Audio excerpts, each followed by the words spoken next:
بسم اللہ الرحمن الرحیم۔ السلام علیکم۔ ابو لہب قریشی سردار تھا۔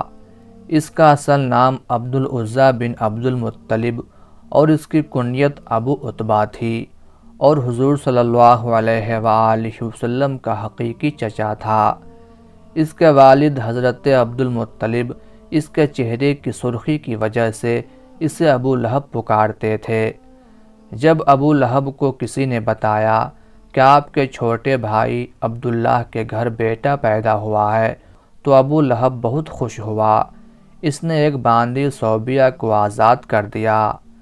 ابو لہب اسلام کے بڑے دشمنوں میں سے ایک تھا۔ جب حضور صلی اللہ علیہ وآلہ وسلم نے اعلان نبوت کیا تو ابو لہب نے سخت مخالفت کی۔ آپ صلی اللہ علیہ وآلہ وسلم کی شان میں گستاخی پر اتر آیا۔ جب اللہ کی طرف سے رشتہ داروں کو دین کی دعوت کا حکم ہوا تو رسول اکرم صلی اللہ علیہ وآلہ وسلم نے کوہ صفا پر چڑھ کر قریش والوں کو پکارا۔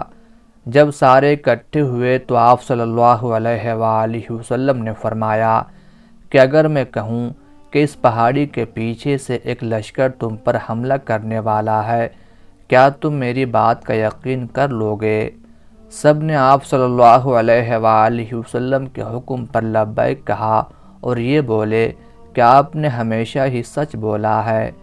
اس کے بعد آپ صلی اللہ علیہ وآلہ وسلم نے فرمایا کہ میں اللہ کے حکم سے تم کو ایک سخت عذاب سے آگاہ کرنے کے لیے آیا ہوں، جو دشمنوں کے حملوں سے بھی زیادہ خطرناک ہے۔ جب آپ صلی اللہ علیہ وآلہ وسلم نے یہ الفاظ فرمائے تو ابو لہب نے آپ صلی اللہ علیہ وآلہ وسلم کی مخالفت کرتے ہوئے کہا، غارت ہو تم پر، نعوذ باللہ، تم نے ہم کو اس لیے بلایا ہے۔ اس پر سورہ لہب نازل ہوئی۔ جب رسول اکرم صلی اللہ علیہ وآلہ وسلم پیغام خدا دیتے تو ابو لہب آپ صلی اللہ علیہ وآلہ وسلم کو برا بھلا کہنے لگ جاتا اور یہ کہتا کہ یہ جھوٹے ہیں، اس لیے اپنے آباء و اجداد کے دین کو چھوڑ کر اپنا جھوٹا دین پھیلا رہے ہیں۔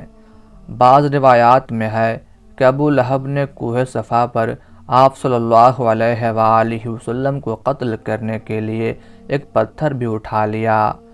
ابو لہب حضور کے اتنے مخالف تھے کہ جب حضور اکرم صلی اللہ علیہ وآلہ وسلم کے بیٹے عبداللہ کا انتقال ہوا تو ابو لہب بہت خوش ہوا۔ وہ دوڑتا ہوا اپنے دوستوں کے پاس گیا اور کہا کہ محمد صلی اللہ علیہ وآلہ وسلم ابتر ہو گئے ہیں، یعنی ان کی نسل ختم ہو گئی، نعوذ باللہ۔ ایام حج میں بھی ابو لہب آپ صلی اللہ علیہ وآلہ وسلم کے پیچھے لگا رہتا تھا، یہاں تک کہ وہ آپ کو پتھر مارتا تھا جس سے آپ صلی اللہ علیہ وآلہ وسلم کی ایڑیاں خون سے تر ہو جاتی تھی۔ قرآن مجید میں بدبخت ابو لہب کی موت کے بارے میں سخت الفاظ بیان کیے گئے ہیں جو کہ حرف بحرف پورے ہوئے۔ وہ بہت ذلت کی موت مرا۔ ابو لہب بہت مالدار تھا۔ جب اس کو اللہ کے عذاب سے ڈرایا جاتا تو کہتا کہ اگر حضور صلی اللہ علیہ وآلہ وسلم کی بات سچ ہے تو آخرت کے دن مال و اولاد کا نذرانہ دے کر میں عذاب سے چھوٹ جاؤں گا۔ ابن اسحاق سے مروی ہے کہ جب ابو لہب کی بیوی ام جمیل کو پتہ چلا کہ میرے خاوند کے بارے میں سورت نازل ہوئی ہے تو وہ ایک پتھر لے کر آپ صلی اللہ علیہ وآلہ وسلم کو مارنے کے لیے مسجد حرام میں پہنچ گئی۔ مسجد حرام میں حضور صلی اللہ علیہ وآلہ وسلم اپنے پیارے ساتھی حضرت ابوبکر صدیق رضی اللہ تعالی عنہ کے ساتھ آرام فرما رہے تھے تو اللہ تبارک و تعالی نے ام جمیل کی نظروں پر ایسا پردہ ڈالا کہ اس کو صرف حضرت ابوبکر رضی اللہ تعالی عنہ ہی نظر آئے۔ اس نے پوچھا کہ مجھے معلوم ہے کہ حضرت محمد صلی اللہ علیہ وآلہ وسلم میری مذمت و رجوع کرتے ہیں، خدا کی قسم اگر محمد صلی اللہ علیہ وآلہ وسلم میرے سامنے ہوتے تو میں ان کو یہ پتھر مارتی۔ وہ دشمنی اور مخالفت کی وجہ سے حضرت محمد صلی اللہ علیہ وآلہ وسلم کو مذمم کہتے تھے۔ یہ کہہ کر وہ واپس چلی گئی۔ قریش والے جب مذمم کہتے تو آپ صلی اللہ علیہ وآلہ وسلم فرماتے، اے لوگو، وہ مذمم کو برا بھلا کہتے ہیں، میں تو محمد صلی اللہ علیہ وآلہ وسلم اللہ کا آخری رسول ہوں۔ ابو لہب قریش کا مالدار آدمی تھا، اس کا سود خوری کا کاروبار بہت وسیع تھا۔ وہ لوگوں کو سود پر چیزیں دے کر خود منافع حاصل کرتا تھا، یہاں تک کہ اس نے خانہ کعبہ سے سونے کا ہرن چوری کر کے بھی بیچ دیا تھا۔ ابو لہب کی اولاد بھی نبی کریم صلی اللہ علیہ وآلہ وسلم کی بہت زیادہ دشمن تھی۔ ابن عساکر اور ابن اسحاق لکھتے ہیں کہ ایک دن ابو لہب کے بیٹے عتیبہ نے یہ ٹھان لیا کہ وہ محمد صلی اللہ علیہ وآلہ وسلم کے پاس جا کر ان کے رب کے بارے میں بری باتیں کہہ کر ان کو اذیت پہنچائے گا۔ عتیبہ بدبخت نبی کریم صلی اللہ علیہ وآلہ وسلم کے پاس آیا اور بہت سخت کلامی کی، اور سب سے بڑا جرم یہ کیا کہ اس نے چہرہ انور کی طرف تھوکا، مگر وہ ناپاک تھوک وجہ اطہر پہ گرنے کی بجائے دور جا گرا۔ اس کی گستاخی پر حضور اکرم صلی اللہ علیہ وآلہ وسلم نے دعا مانگی، اے اللہ، اس پر اپنے کتوں میں سے کسی کتے کو مسلط کر دے۔ عتیبہ اپنے خیال میں بڑا کارنامہ سر انجام دے کر اپنے باپ کے پاس آ گیا۔ ابو لہب نے پوچھا، پیارے بیٹے، تو نے انہیں کیا کہا؟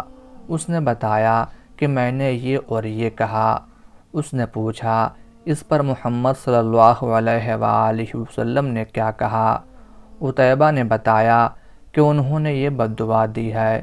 یہ سنتے ہی ابو لہب کا رنگ سرخ ہو گیا، کیونکہ وہ جانتا تھا کہ محمد صلی اللہ علیہ وآلہ وسلم کی کوئی بھی دعا ایسی نہیں جو قبول نہ ہو۔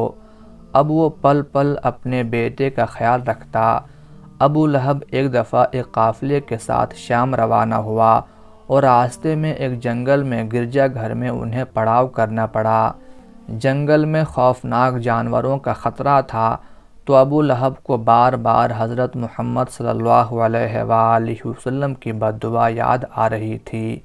ابو لہب نے قافلے والوں سے کہا کہ چونکہ تم لوگوں پر میرے بہت احسانات ہیں، تو میں تم سے ان کا بدلہ یہی چاہتا ہوں کہ آج رات میرے بیٹے عتیبہ کی حفاظت کی جائے۔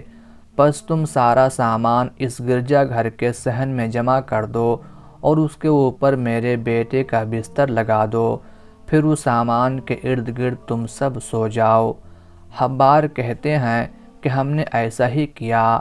رات جب سب سو گئے تو جنگل سے ایک شیر آیا۔ ہم سب کے چہروں کو اس نے سونگھا، مگر کسی کو کچھ نہ کہا۔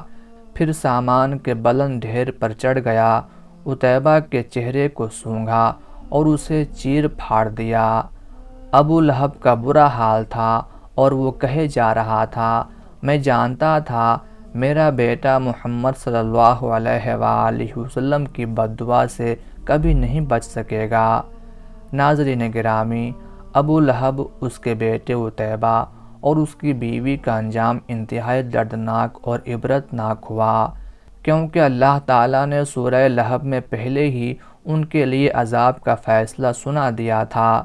ابو لہب چیچک کی بیماری میں مبتلا ہوا اور گل سڑ کر مر گیا۔ روایت ہے کہ اس کو ایک ریشے دار دانہ نکلا، جو پھٹا تو پھر اس سے مزید دانے نکل آئے۔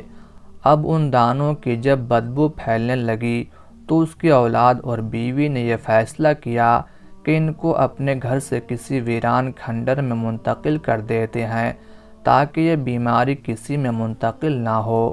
اسی بیماری، بدبو اور اذیت میں 7 دن رہنے کے بعد ابو لہب جہنم واصل ہوا اور اس کی لاش 3 دن تک پڑی رہی، کوئی اس کے قریب نہ پھٹکتا تھا۔ لوگوں کو ڈر تھا کہ جو قریب جائے گا اسے جھوٹ کی وہی بیماری لگ جائے گی جس سے وہ مرا ہے۔ جب بدبو پھیل گئی تو لوگوں نے اس کے اہل و عیال کو آڑ دلائی۔ اس پر انہوں نے ان تانوں سے تنگ آ کر کچھ حبشیوں کو اجرت دے کر لاش اٹھوائی، جنہوں نے اسے لمبی لکڑیوں پر رکھ کر ایک گڑھے میں پھینکا اور اوپر سے دور کھڑے ہو کر یوں پتھر پھینکے جیسے اسے رجم کیا جا رہا ہو۔ اس کی بیوی جو ام جمیل کے نام سے معروف تھی، ابو سفیان کی بہن تھی، اس کا نام عروہ بنت حرب تھا، وہ بھی ایڑیاں رگڑ رگڑ کر مری، اور اللہ تعالیٰ نے ارشاد فرمایا اس کی گردن میں مونج کی رسی ڈال کر اسے جہنم میں پھینکا گیا ہے۔ وہ اپنے قیمتی ہار پر فخر کیا کرتی تھی اور ڈینگیں مارتی تھی کہ میں یہ قیمتی ہار بیچ کر محمد صلی اللہ علیہ وآلہ وسلم کی مخالفت میں لگا دوں گی، لیکن اللہ تعالیٰ نے اسی گردن میں آگ کا وہ طوق ڈالا جس سے شیطان بھی پناہ مانگتا ہوگا۔ اللہ تعالیٰ ہم سب کو اسلام پر چلنے کی توفیق عطا فرمائے، آمین یا رب العالمین۔